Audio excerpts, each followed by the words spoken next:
On a cold, misty evening, the last train departed from the small, isolated station. The platform was deserted, save for one weary traveler named Tom. He boarded the train, eager to return home after a long business trip. As the train pulled out, he noticed something odd. No one else was on board. The eerie silence was broken only by the rhythmic clacking of the wheels on the tracks. Tom took a seat in one of the empty carriages and tried to relax. As the train journeyed on, the lights flickered intermittently, casting long, creeping shadows. The cold air seemed to seep through the walls, making Tom shiver despite his warm coat. Suddenly, the train jolted violently, and Tom heard a distant, guttural growl coming from the darkened front carriage. He tried to calm himself, thinking it was just a mechanical issue. But then he noticed an unsettling change. The train's interior was starting to decay. Rust appeared on the metal seats, and a foul, rotting smell filled the air.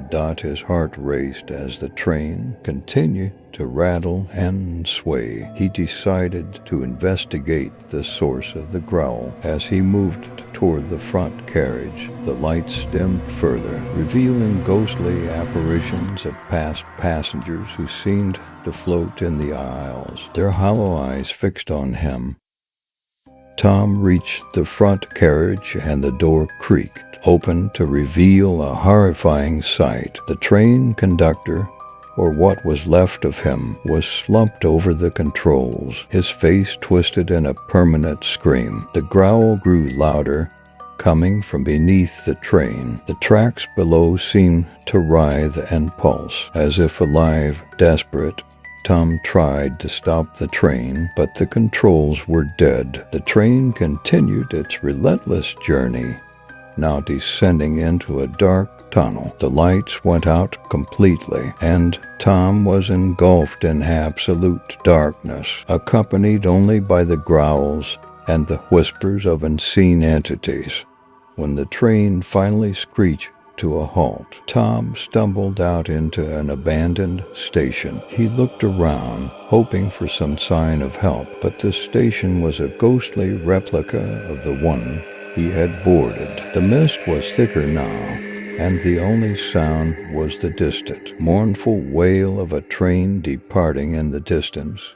Tom was never seen again. The next day, the station was bustling as usual, and the last train was reported missing. Travelers who boarded the train described feeling an overwhelming sense of dread, but nothing was ever found of Tom. The station and the train continued to operate, but every so often a lone traveler would vanish, leaving only the echoes of their final screams behind.